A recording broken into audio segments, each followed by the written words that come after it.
ನಿದ್ದೆಗೆಡಿಸಿರುವ Iran ಸೊಳ್ಳೆ ಪಡೆ. ರೆಡಾರ್ಗೂ ಸಿಗದ ಈ ಅಸ್ತ್ರದಿಂದ ಜಾಗತಿಕ ಆರ್ಥಿಕತೆ ಅಲ್ಲೋಲ ಕಲ್ಲೋಲ.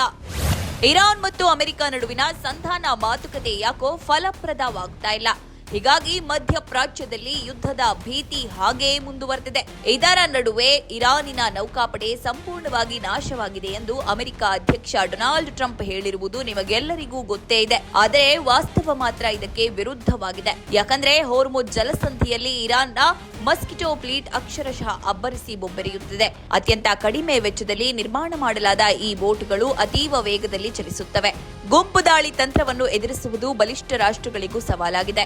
ಜಾಗತಿಕ ತೈಲ ಪೂರೈಕೆಯ ಮಹಾದ್ವಾರವನ್ನೇ ಅಸ್ತವ್ಯಸ್ತಗೊಳಿಸುತ್ತಿರುವ ಈ ಸಣ್ಣ ಬೋಟ್ಗಳು ಆಧುನಿಕ ಯುದ್ಧ ತಂತ್ರದ ದಿಕ್ಕನ್ನೇ ಬದಲಿಸುವ ಮೂಲಕ ಇಡೀ ವಿಶ್ವದ ಆರ್ಥಿಕತೆಗೆ ದೊಡ್ಡ ಭೀತಿಯಾಗಿ ಪರಿಣಮಿಸಿದೆ. ಇರಾನಿನ ಯುದ್ಧ ನೌಕೆಗಳು, ಜಲಾಂತರ್ಗಾಮಿ ನೌಕೆಗಳು ಮತ್ತು ಮಿಲಿಟರಿ ತಾಣಗಳ ಮೇಲೆ ಸತತ ದಾಳಿಗಳನ್ನು ಮಾಡುವ ಮೂಲಕ ಆ ದೇಶದ ನೌಕಾಪಡೆಯನ್ನೇ ಸಂಪೂರ್ಣವಾಗಿ ನಾಶ ಮಾಡಿದ್ದೇವೆ ಎಂದು ಡೊನಾಲ್ಡ್ ಟ್ರಂಪ್ ಹೇಳಿಕೊಂಡಿದ್ದಾರೆ. ಆದರೆ ಜಾಗತಿಕ ತೈಲಕ್ಕೆ ನಿರ್ಣಾಯಕ ಹಾದಿಯಾಗಿರುವ ಹೋರ್ಮುಜ್ ಜಲಸಂಧಿಯಲ್ಲಿ ಹಡಗುಗಳ ಸಂಚಾರಕ್ಕೆ ಅಡ್ಡಿಪಡಿಸುವುದನ್ನು ಇರಾನ್ ಮುಂದುವರೆಸಿದೆ. ತನ್ನ ನೌಕಾಪಡೆಯಲ್ಲಿ ಎಲ್ಲವೂ ನಾಶವಾಗಿರುವಾಗ ಹೋರ್ಮುಜ್ ಜಲಸಂಧಿಯನ್ನು ಅಡ್ಡಪಡಿಸಲು ಇರಾನ್ಗೆ ಹೇಗೆ ಸಾಧ್ಯವಾಯಿತು ಅನ್ನೋ ಪ್ರಶ್ನೆ ನಮ್ಮಲ್ಲಿ ಮೂಡಬಹುದು. ಅದಕ್ಕೆ ಉತ್ತರವೇ ಇರಾನಿನ ಸೊಳ್ಳೆ ಪಡೆ. ಇದು ಅಂತಿಂಥ ಪಡೆಯಲ್ಲ, ಶತ್ರುಗಳ ಎದೆಯಲ್ಲಿ ನಡುಕ ಹುಟ್ಟಿಸಿರುವ ಭಯಾನಕ ಪಡೆ. ಎದುರಾಳಿಗಳ ಅಂದಾಜಿಗೂ ಸಿಗದೆ ದಾಳಿ ಮಾಡುವುದೇ ಈ ಪಡೆಯ ತಂತ್ರ. ಹೌದು, ತಜ್ಞರು ಹೇಳುವಂತೆ ಹೋರ್ಮುಜ್ ಜಲಸಂಧಿಗೆ ಸದ್ಯಕ್ಕೆ ಅಡ್ಡಿಯಾಗಿರುವುದು ಯಾವುದೋ ದೊಡ್ಡ ನೌಕಾ ಹಡಗುಗಳಲ್ಲ, ಬದಲಾಗಿ ಇರಾನ್ನ ಅಸಾಂಪ್ರದಾಯಿಕ ಸೊಳ್ಳೆ ಪಡೆ ಡ್ರೋನ್ಗಳು ಮತ್ತು ಕರಾವಳಿ ಕ್ಷಿಪಣಿಗಳನ್ನು ಒಳಗೊಂಡಿರುವ ಸಾವಿರಾರು ಸಣ್ಣ ಹಾಗೂ ಅತಿ ವೇಗದಲ್ಲಿ ದಾಳಿ ಮಾಡುವ ದೋಣಿಗಳನ್ನು ಒಳಗೊಂಡಿರುವ ಸಮೂಹ ತಂತ್ರವೇ ಈ ಸೊಳ್ಳೆ ಪಡೆ. ಇವು ಜಾಗತಿಕ ಮಾರುಕಟ್ಟೆಗಳನ್ನೇ ಅಲುಗಾಡಿಸುವ ಸಾಮರ್ಥ್ಯವನ್ನ ಹೊಂದಿವೆ. ಏನಿದು ಸೊಳ್ಳೆ ಪಡೆ? ಇರಾನಿನ ಮಸ್ಕಿಟೋ ಫ್ಲೀಟ್ ಎಂಬುದು ಸಾವಿರಾರು ಸಣ್ಣ ಮತ್ತು ಅತಿ ವೇಗದ ದೋಣಿಗಳ ಸಮೂಹವಾಗಿದೆ. ಈ ದೋಣಿಗಳು ಗಂಟೆಗೆ ಸುಮಾರು 40ರಿಂದ 60 ನಾಟ್ಸ್ ವೇಗದಲ್ಲಿ ಚಲಿಸಬಲ್ಲವು ಮತ್ತು ಇವುಗಳ ಜೊತೆಗೆ ಡ್ರೋನ್ಗಳು ಹಾಗೂ ಕ್ಷಿಪಣಿಗಳ ಬೆಂಬಲವೂ ಇರುತ್ತದೆ. ಇವುಗಳಲ್ಲಿ ಮಷಿನ್ ಗನ್ಗಳು, ರಾಕೆಟ್ಗಳು ಮತ್ತು ಶತ್ರು ಹಡಗು ನಿರೋಧಕ ಕ್ಷಿಪಣಿಗಳಂತಹ ಶಸ್ತ್ರಾಸ್ತ್ರಗಳನ್ನು ಅಳವಡಿಸಲಾಗಿರುತ್ತೆ. ಅಮೆರಿಕದ ಮಾಜಿ ರಕ್ಷಣಾ ಅಧಿಕಾರಿ ಅಲೆಕ್ಸ್ ಪ್ಲಿಟಾಸ್ ಹೇಳುವಂತೆ, ಈ ದೋಣಿಗಳು ಸೊಳ್ಳೆಗಳಂತೆ ಗಾತ್ರದಲ್ಲಿ ಚಿಕ್ಕದಾಗಿದ್ದರೂ ಅತ್ಯಂತ ಕಿರಿಕಿರಿ ಉಂಟು ಮಾಡುವ ಮತ್ತು ಶತ್ರುಗಳ ಮೇಲೆ ಅನಿರೀಕ್ಷಿತವಾಗಿ ದಾಳಿ ಮಾಡುವ ಸಾಮರ್ಥ್ಯವನ್ನ ಹೊಂದಿದೆ. ಆಳವಿಲ್ಲದ ಸಮುದ್ರ ಪ್ರದೇಶಗಳಲ್ಲಿ ಈ ವೇಗದ ಪಡೆಗಳು ದೊಡ್ಡ ಹಡಗುಗಳಿಗೆ ಸವಾಲೊಡ್ಡಬಲ್ಲವು. ಇರಾನ್ ಯುದ್ಧ ಅಸ್ತ್ರಗಳ ಇವು ಗೇಮ್ ಚೇಂಜರ್ ಹೇಗೆ? ಸಾಂಪ್ರದಾಯಿಕ ಯುದ್ಧ ನೌಕೆಗಳಿಗಿಂತ ವಿಭಿನ್ನವಾಗಿ ಈ ಸಣ್ಣ ದೋಣಿಗಳನ್ನ ರಡಾರ್ನಲ್ಲಿ ಪತ್ತೆ ಹಚ್ಚುವುದು ತುಂಬಾನೇ ಕಷ್ಟ. ಇರಾನ್ನ ಕರಾವಳಿಯಲ್ಲಿ ಇವುಗಳನ್ನ ಮರೆ ಮಾಡುವುದು ಅಷ್ಟೇ ಸುಲಭ. ಇನ್ನು ಯಾವುದೇ ಫಲಿತಾಂಶಗಳಿಲ್ಲದೆ ಇವು ನಾಶವಾದರೂ ಕೂಡ ಚಿಂತಿಸುವ ಅಗತ್ಯವೇ ಇಲ್ಲ. ಯಾಕಂದ್ರೆ ಈ ದೋಣಿಗಳು ತುಂಬಾ ಅಗ್ಗವಾಗಿವೆ.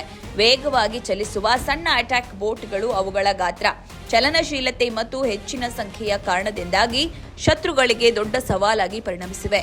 ವಿಶ್ವದ ಅತ್ಯಂತ ಪ್ರಮುಖ ಹಡಗು ಮಾರ್ಗಗಳಲ್ಲಿ ಒಂದಾದ ಹೋರ್ಮುಜ್ ಜಲಸಂಧಿಯಲ್ಲಿ ಸಂಚಾರಕ್ಕೆ ಅಡ್ಡಿಪಡಿಸುವ ಮೂಲಕ ಇವು ಜಾಗತಿಕ ಆರ್ಥಿಕತೆಯ ಮೇಲೆ ಒತ್ತಡ ಹೇರುತ್ತಿವೆ. ಈ ಸಣ್ಣ ವ್ಯವಸ್ಥೆಗಳನ್ನು ಸಂಪೂರ್ಣವಾಗಿ ಮಟ್ಟ ಹಾಕುವುದು ಕಷ್ಟಕರವಾಗಿದ್ದು, ಇವು ಜಲಸಂಧಿಯನ್ನು ಪೂರ್ತಿಯಾಗಿ ಮುಚ್ಚದಿದ್ದರೂ ಸಹ ಸರಕು ಸಾಗಣೆಗೆ ನಿರಂತರ ಭೀತಿಯನ್ನು ಒಡ್ಡುತ್ತಿದೆ.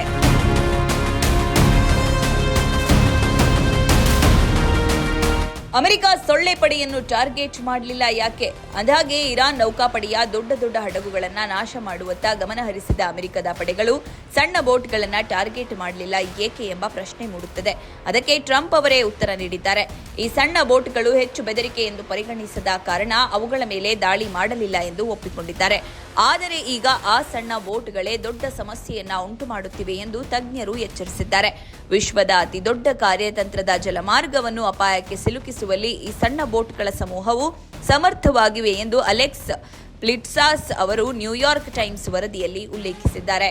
ಹೋರ್ಮುಜ್ ಜಲಸಂಧಿ ತೆರೆದಿದೆಯೇ?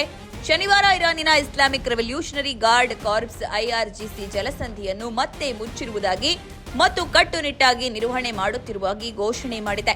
ಇರಾನಿನ ಬಂದರುಗಳ ಮೇಲೆ ಅಮೆರಿಕ ನೌಕಾ ದಿಗ್ಬಂಧನವನ್ನ ವಿಶ್ವಾಸ ಉಲ್ಲಂಘನೆ ಮತ್ತು ಕದನ ವಿರಾಮ ಒಪ್ಪಂದದ ಉಲ್ಲಂಘನೆ ಎಂದು ಟೆಹರಾನ್ ಉಲ್ಲೇಖಿಸಿದೆ.